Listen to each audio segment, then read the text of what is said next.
You are about to listen to an exclusive interview on Maximum Threshold Radio. Thanks for listening to us at MaximumThreshold.net. Horns up, fists in the air. Yeah, I know when that happens what I should do. Hello, Maximum Threshold, you're on air. Hello. Hello. Hello. Can you hear me? Yes. Who is this? Were you trying to just call me dumb? Yeah. Ted here. What's going on, With the Ted? plate. Yeah, what's shaking, Bacon? Nothing, just listening to you guys carry on. And I heard, the audio kept popping in and out on the flash chat there, or whatever. So, I better walk in the other room because it's kind of delay there. What's happening? It can't possibly be from our end. You should see the professional setup we're working with. We got two. I hear Karan's Oval playing. That's Sounds right. good. We have 2 tin cans. Ow. A wire. I kept going to a new tab trying to get the audio back. Then I come back in and I heard Karan's. I'm like, oh, cool. But now it seems to be playing steady. So cool. like I said, I got to walk in the other room because the delay's messing my head up a little bit from my computer. It'll only be playing steady for like a minute or so. And then it'll pop out. So, hey, Saturday night, it's all right for partying. What's happening? Nothing, man. We're just here, just shooting the shit here, just talking some stuff, and I heard. Well, a little bit. Love the show. Big supporter. Oh, thanks, man. Yeah, you've been listening to us for years, man. Sorry. Yes, I have. Matter of fact, the last time, I think it was a while ago, but we did an interview right after we released Graveyard Empires, and we just released digitally our new album, The Sun and Time, out on all your favorite internet outlets, iTunes, Amazon Plus, all kinds of stuff. There's about 20 of them. And, of course, all your torrenting that you can kind of nibble off of, which people tend to do these days. Yeah. But that's okay. However we get it out there, we get it out there. You know, it's all good. So are you guys signed with any label or anything right now, or how are you running this one? Well, we released this digitally on Epirus Records, but we are heavily affiliated with Auburn Records, and we're thinking about maybe possibly having a, when we come out with the physical distribution end of it, talking to Bill Peters and see if he wants to team up with us on that. But he's I don't know if he's really big on the digital thing. So when we decided to release it this route to kind of keep up the trends, we just kind of didn't know what to put on there because we kind of went off the grid a little bit when we kind of went on our own and did the recording with Neil Zaza out in Akron at the Audio Kitchen, which was a fantastic experience. So we were just trying to help Bill out a little bit because he's super busy and, the budgets these days with the economy. So we just kind of branched out. But we're still really, really heavy affiliated with Auburn Records. Nice. And like I said, when we come out with the physical copies, maybe we can kind of, because he's got a lot of distribution outlets with the physical stuff. I don't know if he really deals a lot with the digital. Mm-hmm. But for the people who aren't what's that? For the people who aren't familiar with your band, you guys aren't, you guys actually had some really good shows that you guys done. You want to talk about some of the places that Lick the Blade has played? Oh, yeah. Over the years, we've opened up for a few. We opened up for Loudness. We opened up for... Wait, did you say Exodus. Loudness or Roudness? Roudness. Loudness at the old Peabody's now / the Agora or whatever. I don't even know what it's really called. I guess it's just the Agora now, right? Yes. Matter of fact, not to change the subject, just seeing Michael Schenker there Tuesday night, and it was fantastic. Holy mackerel. Boy, he shredded it up. So that was cool. But we, let me see, of course we had the Headbangers Open Air Festival that we played over in Brande, Hornerkerken, Germany back in 2009. That was a pretty hellacious experience. That was fantastic, pretty life-changing. I'm trying to brainstorm here. Oh, we opened up for Paul Di'Anno a couple Christmas Eves ago at the Agora. That was a cool show to meet Paul Di'Anno, the original singer from Iron Maiden. Got to talk to him a little bit, go behind stage and shoot the shit with him. And then we opened up for, I don't know if you guys remember Blaze Bayley. Yeah, Maiden. He sang for Iron Maiden for a couple albums in the mid-'90s, I believe. Wasn't he in Wolfsbane? He was in Wolfsbane, yes. Never heard of him. And and that was at Peabody's as well. And we got a chance to kind of, hang out with him after the show and gave him a shirt, gave him a CD. And like I said, he was completely cool. And it was a damn shame because there was only probably about 50, 60 people, if that, at Peabody's. Oh, wow. He gave... The one thing I really appreciate about not Paul D, well, him too, but Blaze Bayley, is the energy that this guy put into his performance. He performed like there was like 800 people out there.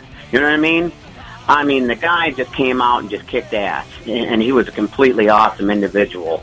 And so I had to ask him, I'm like, I said, Blaze, what was it like singing for Iron fucking Maiden? And he elaborated, and he was like, well, mate, because he's from Birmingham himself, and we talked about that. But he was like, you're in the minor leagues, mate, and you move up into the big leagues, and every performance you got to give 100%, which, could you imagine that, singing for Iron Maiden? I could. 90,000, 80,000, just going around the world. I guess you'd really have to step up. And like I said, that was a pretty cool experience opening up for him and getting that kind of behind the music type situation. Gotcha. And of course we did the little thing out Tequila Jack's here recently, which was completely fun. What a great place to play. Bullshit. Bullshit. Well, we got to hang out with you, Dom. That was the best part about it. You know what I mean? He's like, bullshit. No, come on, man. It's not actually, that place could have been a really cool place. It could have been, and I'm just saying that because it was a cool experience that night as well. Great sound system, nice stage, big place.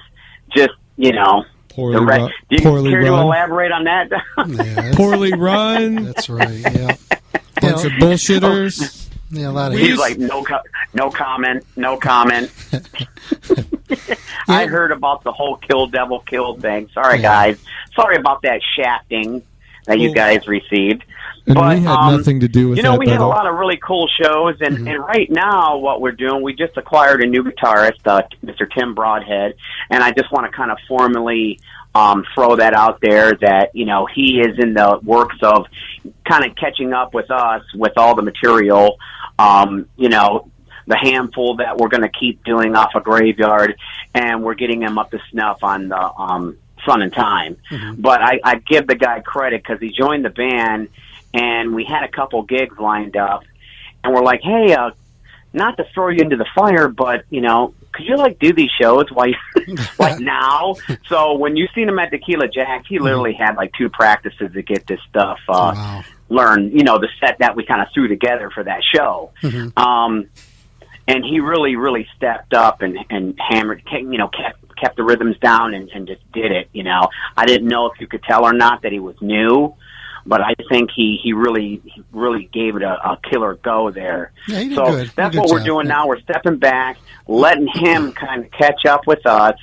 And then, like I said, online, we're just kind of promoting it. We will be coming out with physical copies here not too long. Well, maybe by March or so, we should have physical copies. But let me ask you a question. What do you think about the current state of, the physical distribution versus, the digital distribution? Are you old school? Because I know, especially over in Europe, there's still, they still like to have that copy in their hand. They're big in the vinyl still over there. I just wanted to, see what your thoughts were about that, Dom. In my part, doing the radio program and always being audio and stuff like that, I prefer the MP3s, that version. Just because I have to catalog it all, and it's a pain in the ass to take the CD, and then pop it in there and then record it, and put it in and transfer and this blah blah blah. That's a bunch of steps. I mean, I get so much music. We're sort of like A&R kind of people over here, but. If I wasn't doing this role over here, I mean, I love looking at CDs. I love opening it up and actually holding it. And the first thing I do is always go in there and just checking it out, man. I love it. He looks at the CD, like all the liner notes, just to see if he's thanked in them. So? Well, I tell you what, Dom. Yeah. When we do come up with the physical CDs, we're definitely going to have to thank you in there. And like I said, big thanks goes to you guys for the Maximum Threshold show and what you guys and all your support through the years. And like right now, it's just we're just kind of gearing up. Like I said, we're letting this guy get up to snuff.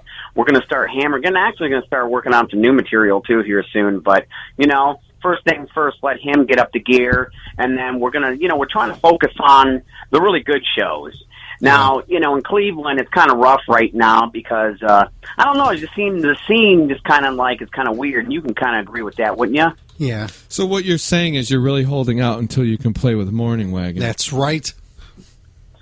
Amen. How did you took the words right out of my mouth. So let me. You're exactly right. We should definitely do a show with Morning Wagon. That's a given. So let me just say the word, man. Just say the frickin' word. I can cut. Say the fucking word. Bird's a word. Bird. Hey, so let me ask you this: Lick the Blade. Is the blade a thinly veiled euphemism for a penis? You know what? Okay. Some would think so, but actually, I think I might even told you this story about how the name came about. And, that was Tom Mocumber. He's no longer with us. We kind of parted ways with him a little over a year ago, and he actually came up with the name. I guess this was before I joined the group. The name was already there. Him, and he's been in the slasher movie, so they're drinking beer and they're watching this slasher movie, and I guess they were eating on a watermelon or something. And his buddy takes a knife and he starts jamming it into this watermelon. Well, he pulls the frickin' knife out of the watermelon and he starts licking it, and then the proverbial, oh, you know what a cool name for a band would be, man? Lick the Blade. And that's pretty much, I mean, if you want that innuendo to be, you could, you can think of it any way you want, but that's the true story about actually how the name came about. And you know what? That's actually a good song. We should probably just kind of keep with that story, that it's actually an innuendo sexually. So maybe it would sell better. I like to think that, like, Morning Wagon would be the perfect name for a battle of the badly named bands. It's not that bad a name, though. Amen. I hate the name. How about the Morning Wood Wagon? Well, there is a band called Morningwood out of New York with a female singer we've had them on the show before. She's kind of like that The Vinyls I Touch Myself chick. Like, at first glance, you're like, oh, she's not bad. Then you realize that she's like an overstuffed sausage. Like she's chubby. That's good. Matter of fact, I have heard of them. Tell you the truth, honest to God, I've heard of Morningwood, and I'm thinking maybe that's it. And they did have a female singer. And do you, in fact, still get Morningwood? But you could still go Morning Wood Wagon, because as long as it just ain't Morning Wood, you won't get sued if there's any copyright situations going on there. Do you in fact still get Morningwood? That's a good question. You know what? If I have to whiz. No, I was kidding. Yes, I do. Yes, I do, damn it. Every once in a while I do too. That's a blessing. But you start getting in your 40s, it's not like when you're like a teenager in your 20s, but yes, I will definitely say yes on that. What about you, Diabetes? What do I? Yes, Damabetes. That's your new name, Damabetes.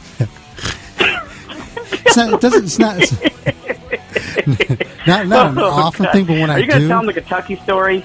I love that story. No, I can't do that. No. We'll save that for another time. Would you like to say goodbye to Dom's foot? What's that? Would you like to say goodbye to Dom's foot? Yeah.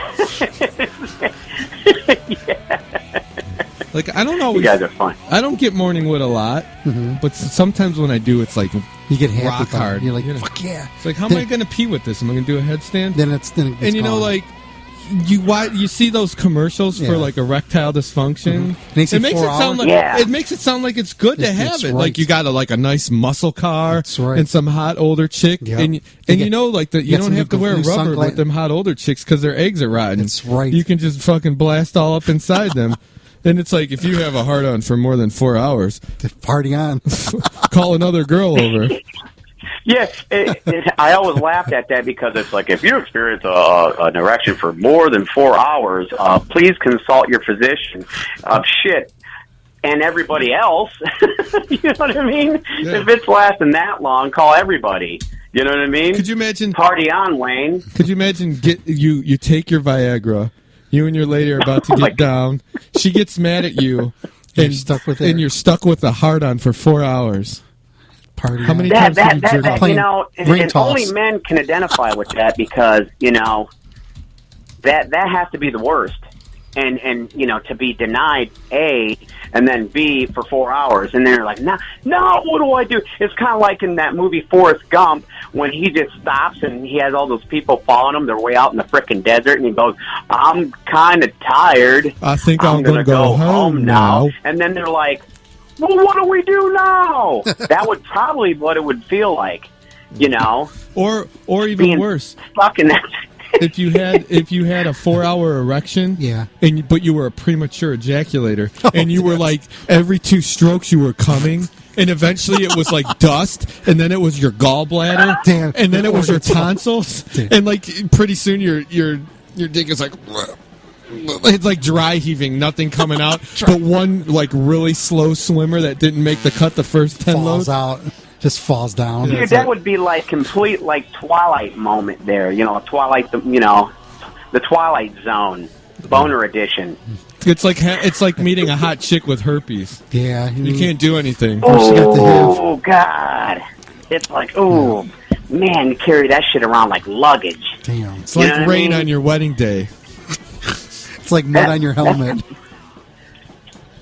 That's completely horrible. Can you imagine? It's like having peanut. You know? It's like having a jar of peanut butter and no dog to lick it off your balls. Yeah. I mean, hey, I agree with oops, did I say that out loud? Don, do you care to elaborate on that? No, not on that one, but did you? It's not crunchy peanut butter. That would be gross. Yeah, that is because that really gets stuck. Yeah, and plus the dog's sitting there just like, oh God, why crunchy?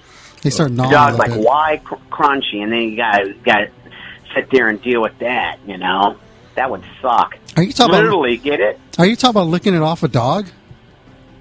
No, no. I'm sorry. You're putting words in my mouth, man.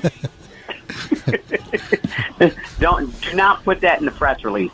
Do not put that in there. Okay. God bless America. Anyway, I love you guys' show. You guys rock. So, I saw this thing like in the Cleveland musicians group, and it asked what your favorite old school Cleveland bands were. Did you grow up in Cleveland? I didn't grow up in Cleveland. I mean, I grew up in where I live now, Delyria, but the suburb of Cleveland. So what? And I did see that posting. I'm trying to think back. One of them would be like Destructor. Okay. Destructor back in the day. Shadows. Local? Are you talking local band? Like a Cleveland, Akron. You can even throw in Delyria, Lorraine bands. I can't say Lorraine without getting a pit in my stomach.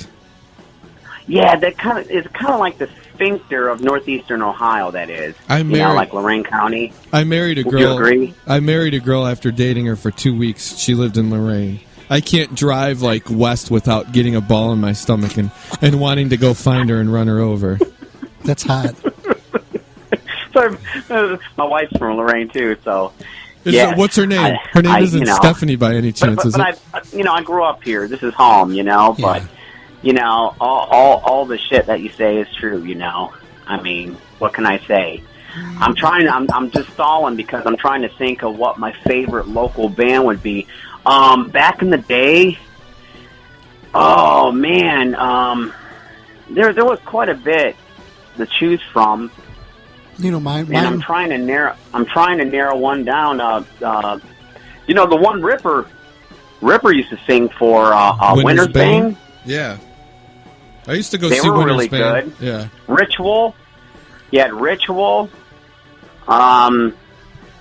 Shoot, man. Did you guys get into the Spud Monsters at all? Remember the Spud Monsters? I put 4 bands up. I put the Spud Monsters, Virgin Destroyers, Out of the Blue, and 8 Ball.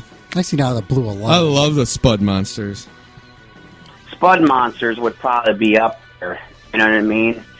I'm trying to go back because there was a handful of them. You had Environmental Hazard. Those guys were really good. Yeah, remember them guys? Yeah, I actually listen. I have their album when they changed their name to Environmental, and I listen to it once every couple weeks. Good album. Mine was Purgatory. I got into them. Purgatory. With Frank Romano. Damn it, I forgot. Yes, Crush the White Cross. I knew it was in there. Thanks, Dom. Yeah. Purgatory. I love You know what I mean? I actually ran into Jeff Hatrix at one of our shows at the Beachland, and, we're just sitting there shooting the shit, and I said, hey, Jeff, what would really be cool is, because Purgatory was on Auburn Records back in the day as well. And I said, it would be awesome if you guys would just get together again and we could open up for you and like a reunion. That would be fantastic. Yeah. And Jeff looks at me and goes, that would be fantastic. But the only problem is that, all the guys in Purgatory are really spread out, different states. So it would be kind of hard to kind of gather them all up to make that happen. One day it might. You never know. I'll talk to Bill. I'll say, hey, Bill, make it happen, brother. That would be nice. I seen the Godfather of Cleveland Metal, Bill Peters. Oh yes, Bill Peters, great man. Bill Peters, gotta love Bill Peters, man. What a great guy. We had some great times over in Deutschland too. Oh my God, it's the stories. It's the fucking stories that you come back with. When you do these overseas trips. And we hope we can do it again. Like I said, I just seen them Tuesday night at Schenker. What a great crowd. And I said, Bill, we need to get back there, bro. Let's get it. It's just so god-awful expensive. Unless you can get a way where you can get a lot of it paid for, man, is it expensive. Yeah. But it's if you can make it happen, it's definitely worth it. Anybody come back? Like I said, come back with a souvenir like the clap or anything like that? No. I stayed faithful and true. Oh, what kind of stories is that? But I tell you what, listening. I drank about 10,000 beers, though. Yeah. I mean, I almost turned German. I drank some of the best fine brewed beer you'll ever drink over there, I tell you that. Mm-hmm. And it wasn't just that, it was just all the people you meet, and they're just so into them. Dude, if you go over there, it's just, imagine 1984 again here. Remember how it was in the mid-late 80s here with during the Z-Rock era? Yeah. And, when actually there were shows at the Fantasy Theater. I've seen many shows there. It was like that over there. It's like it never changed. It's like I went into some type of, time warp. I'm like, when I got on stage over there in front of, we played in front of, 35 here, and then went over there, it was, over 2,000. We were the first band. And I'm like, holy crap. I've arrived. So, yeah, it's fantastic. But I don't think anybody came back to clap, though. Oh. There was a lot of people clapping. But not for you, right? and throwing their fists in the air. That was fantastic. So who were your influences as a lead vocalist? Oh, early on, I heard you guys talking about it, and that's when my audio was cutting in and out. You were talking about Queens, right? When I first started getting into it, it was actually Bruce himself, Mr. Dickinson. I remember hearing, Live After Death in early school. I was like, wow. I was like, this is awesome. This is what I want to do, but how do I do it? And he was like one of the first that had an impression on me. But vocally, I kind of, through time, I realized I kind of aimed a little bit more towards like, at one time it was Jeff Tate from Queensryche, the early Queensryche. Like you said, Dom, Queen of the Reich. Yeah. The next Lady album was really good, The Warning. Warning. And then, yeah, that was a good album, Warning. Rage for Origin was kind of kooky, but it had some good songs. It was just really digital. Yeah. And you guys, I think, mentioned it earlier, Operation Mindcrime. Oh, it's classic. Best concept album ever, hands down. What a brilliantly vocal, written, the way it was structured. That album had a big impact on me as far as vocals. Speaking of that but record. then, Ray Adler from Fates Warning. Yeah. He was a big influence. Of course, Dio. Little liberal spritzing of Dio. Rob Halford, come on. And actually, Rip Owens, to tell you the truth, when he joined Judas Priest, I really, thought of him as like an influence on me because of, we pretty much kind of had the same influence like Rob Halford. But I liked, Ripper Owens had that kind of like that more grittier edge to him, which I really enjoyed. And so I kind of like, have him kind of as an influence as well. Who else? I mean, there's a lot of them. James LaBrie from Dream Theater. Excellent vocalist. God bless America. But it started, I think it started out with Jeff. What about El Duce from The Mentors? What's that? El Duce from The Mentors? Yes, he was definitely an influence on me as well. You got Golden Showers, Shit Tower. What was that one? On your face, I leave a shit tower. Hey, we're like 50 minutes into this interview, and we never asked to tell everybody where they can find your music at. Whoops, sorry, we kind of did go off on this tangent, didn't we? You can go to our Facebook, www.facebook.com/licktheblade.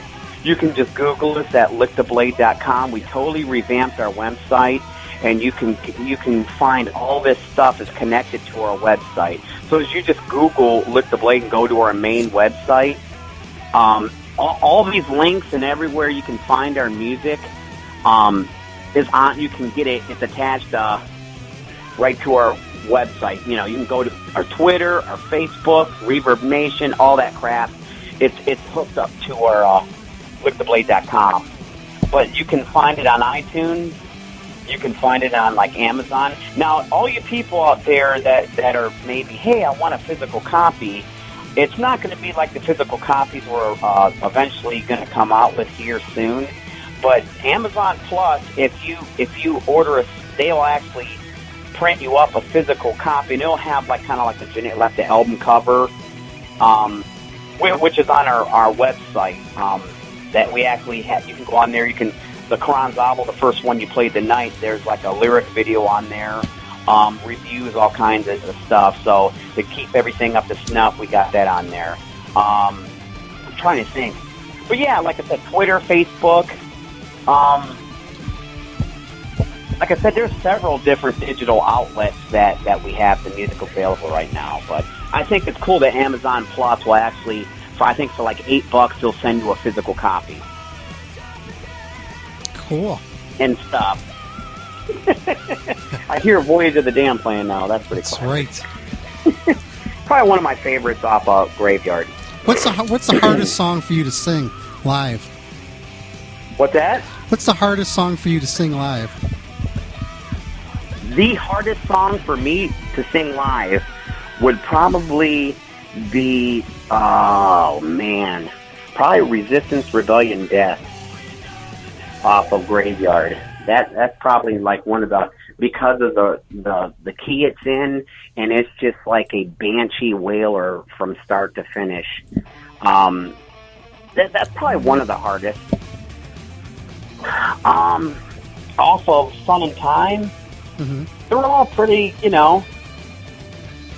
nothing's like really the hardest. They all have like their own, how can I say this, their own like integrity as far as like, because it kind of changed, we have like 3 or 4 different people that write in the group. So Mike, our bass player, Mike Kurtz, he writes a lot of like that, epic-y stuff. Like the one you're playing now, he wrote that. He writes out the really super maideny stuff, the super melodic, epic-y kind of written stuff where, like, French writes the more kind of straight out. But, you know, it's funny because whether it's more thrashy or melodic or epic, it always kind of somewhere in the middle, we come back to that Lick the Blade style, you know, with the dueling harmonies and, you know, all that good stuff. So, but I think one of the toughest ones to probably sing would be Resistance, Rebellion, and Death, and maybe, what was that off of Graveyard? Royal Blood. Royal Blood was a little bit of a screamo too. But, you know, it's all good. Let's see, just a couple more things here and we'll let you get going. But definitely, man, I really appreciate you sticking it out and talking with us for the last half hour and just getting the word out there about Lick the Blade and everything else, man. I appreciate it, Dom, and you know, like I said, thanks for all the support. You know, I know everyone's busy and everything, but like I said, I try to catch the show as much as I can, and I'm always trying to, you know, post stuff to get people to your show, tell them to get into the chat room. You guys really got a good thing going on here, and like, you know, what else can I say? You guys rock. Sweet. What song would you like for us to play for you tonight off any of your music, any Lick the Blade stuff? Let me see. Well, you already played Quran's. What else have you played already? I've been playing. I think we played your whole catalog. Damn. I have been on the phone for a while, haven't I? I mean, have you played anything else off of Sun and Time yet? Or let's see. I know you played Quran. Yeah, I played that. I played the Sun and Time. I played Blood Soaked. I didn't play the Mark and Nero though. Why don't you play the Mark and Nero if you got it? Yeah, I got it. That's a good one. That's the opening track off the new album, The Sun and Time. Okay. Out on all your favorite internet fucking outlets. Nice. Digital outlets. I'm sorry, digital. But we're starting to get some reviews already over in Europe. We got some reviews pending out of Brazil, Hungary, I believe Russia, and did I say Hungary already? Yeah, I think you did. So we got some stuff out there internationally, and like I said, like we're just gearing up to release it in, you know, the physical format. Which it's funny because, you know, with the trends, that's no one's like, you know, buying CDs anymore, which I think they are, but, you know, it all depends. I guess what do you think the biggest age group that, you know, that this is happening with I think maybe the younger kids are doing the downloading more. Oh yeah. Or is it everybody? I think it's the older folks, 60 to 80. That's a good age group. You guys with your goddamn Martha, how do you do this? Yeah, I can see that 60, 80. You're funny. What's this thing do? Geez, if they're even up that late, you know, it's like, Jesus Christ. A shot of Geritol and a little bit of, you know. That's all you need. But, anything else, Don? No, that's it, man. Well, you guys, you know, have been very, very comedic and very therapeutic on this Saturday evening. Thank you. We try. That's and what I just want to say, what's that? We're here to save lives. Yes, we're here to you guys, kiss hands and shake babies. That's right. You know what? Hey, you got to do what you got to do.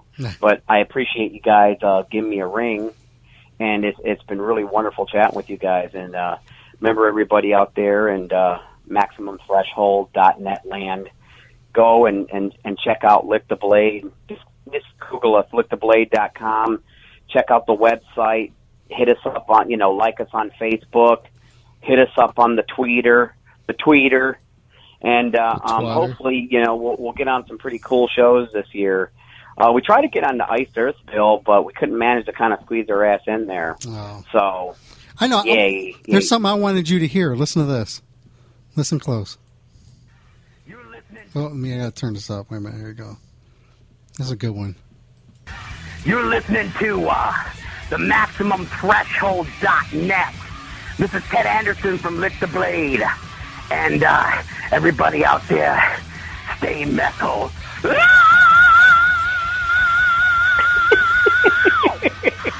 You know, I remember that I was I drank about a half a bottle of wine while I was talking to you guys that night. Nice. You guys rock. Thanks so much. No problem, man. Have yourself a good one. You guys too.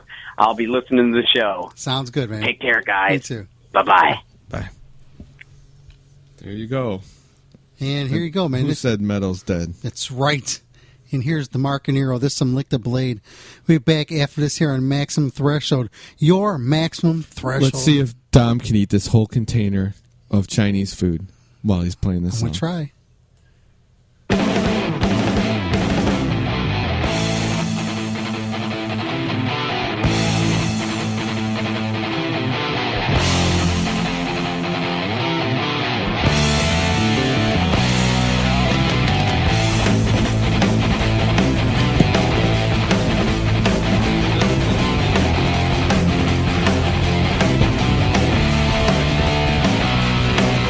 The one who has risen out of the sea, bearing the name of blasphemy.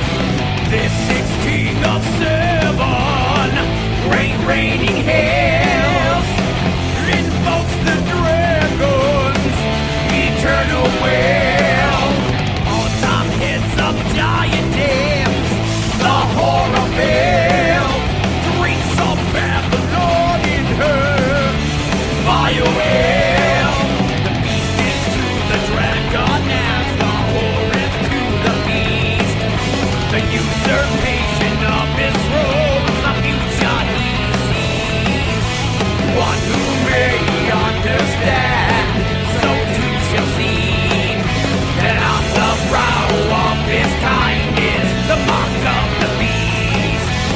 One who has risen out of the sea, the image of the beast mare allegory, the city of the damned and reckless rule, bring forth the morns of 42. From this land he rises, clear of all, sets the wheel in motion for man's fall. The beast is to the dragon as the whore is to the beast. The usurpation of his throne, the future he sees. One who may understand, so too shall see. That on the brow of his kind is the mark of the beast. The mark of the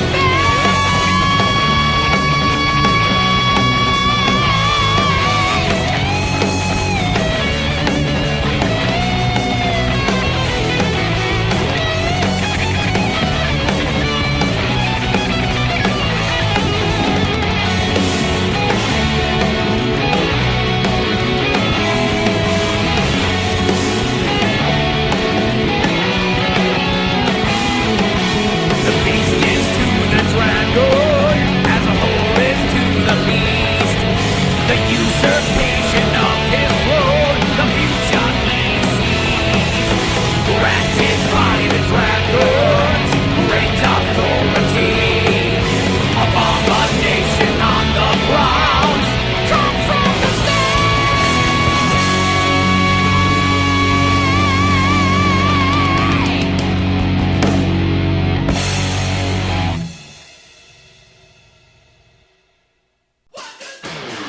You have just listened to an exclusive interview on Maximum Threshold Radio. Thanks for listening and please visit us at MaximumThreshold.net.